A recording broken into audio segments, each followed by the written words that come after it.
So, you want to know more about third-class medical reform, the new alternative medical qualification that the FAA calls BasicMed. In this video, we'll go over some of the key things you need to do and understand to get qualified under BasicMed. First, a little background and an important note.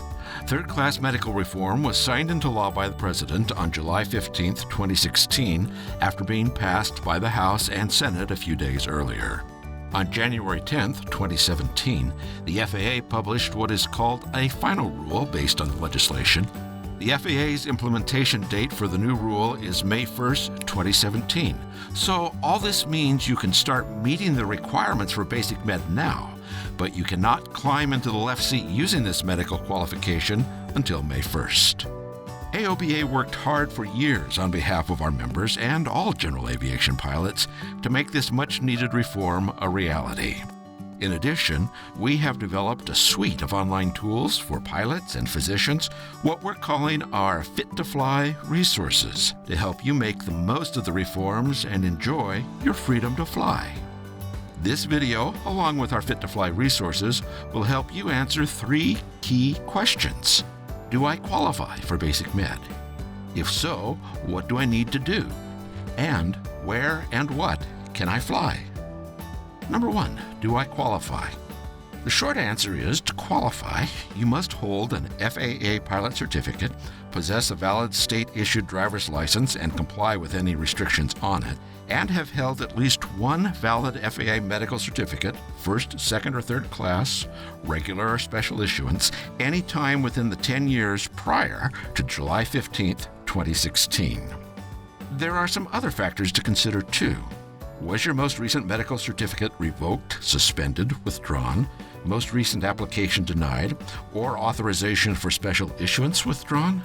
If so, you will need to obtain a new regular or special issuance medical certificate before you can operate under BasicMed. Have you developed any issues related to the following conditions since your last third-class medical?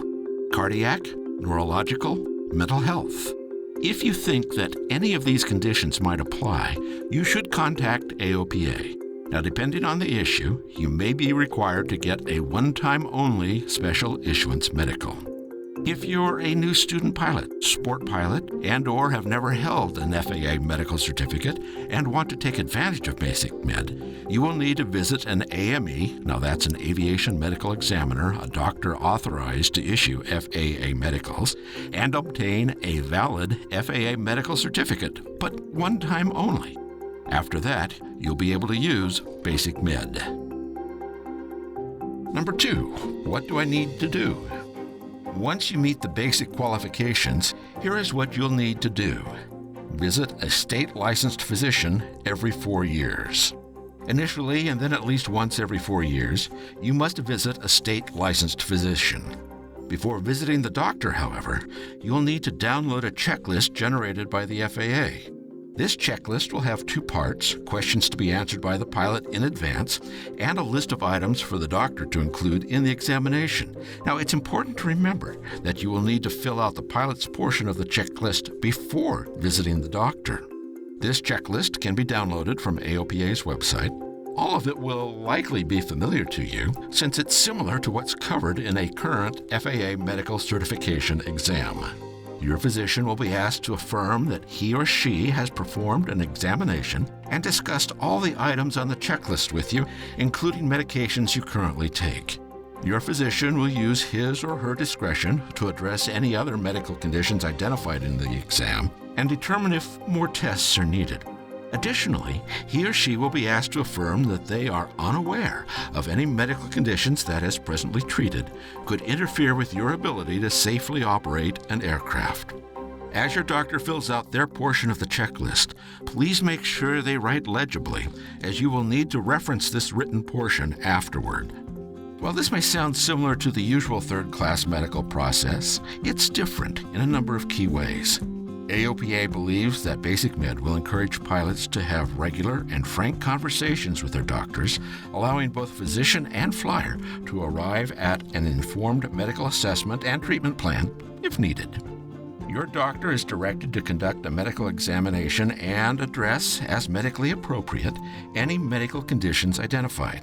Now, the results of the exam are not sent to the FAA. The completed checklist will be kept in your logbook and provided to the FAA only if requested. AOPA is working with the medical community to develop and provide educational materials and information about the new process to ensure physicians can easily work with pilots.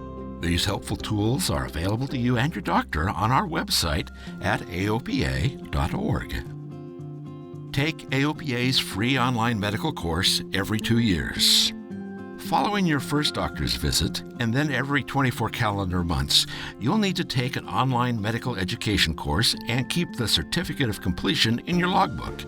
Unlike the doctor's visit, which is required within 48 months to the day, you will have until the end of the 24th calendar month to complete the course. You'll be required to enter some information from your doctor's visit, like the physician's name and license number, at the time you complete the online course. The medical course is free and is available through AOPA.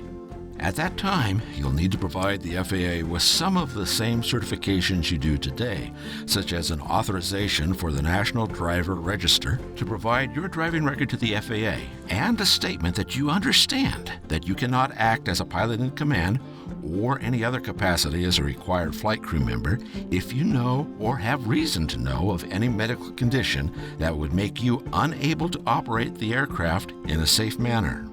AOPA has worked closely with medical experts and the FAA to develop this free online medical course to make this easy for all general aviation pilots. The free AOPA course is ready right now, and you can find it here. Number 3. Where and what can I fly? Pilots flying under the new rules and properly rated will be allowed to operate an aircraft that is authorized under federal law to carry not more than 6 occupants and has a maximum certificated takeoff weight of not more than 6,000 pounds, and there's no limitation on category, class, horsepower, number of engines, or gear type. Pilots must operate the aircraft in accordance with the following flight conditions. The aircraft is not carrying more than 5 passengers at an altitude not more than 18,000 feet MSL at an indicated airspeed not exceeding 250 knots. Pilots, if rated, can fly day or night, VFR or IFR, but the flight must be within the United States. Pilots flying under BasicMed cannot operate for compensation or hire. However, BasicMed does cover flight instructors. The FAA has stated that flight instructors meeting the requirements of this rule may act as PIC while giving flight training without holding a medical certificate, regardless of whether the person receiving flight training holds a medical certificate. Hundreds of thousands of pilots will benefit from BasicMed. AOPA has led the fight for these reforms, and we will be there to make sure the process will continue to run smoothly for years to come. If you have more questions after watching this video, AOPA is here to help. You can visit our website and check out our Fit to Fly resources, as well as a helpful list of frequently asked questions. You can also call the AOPA Pilot Information Center, and we'll be happy to assist you.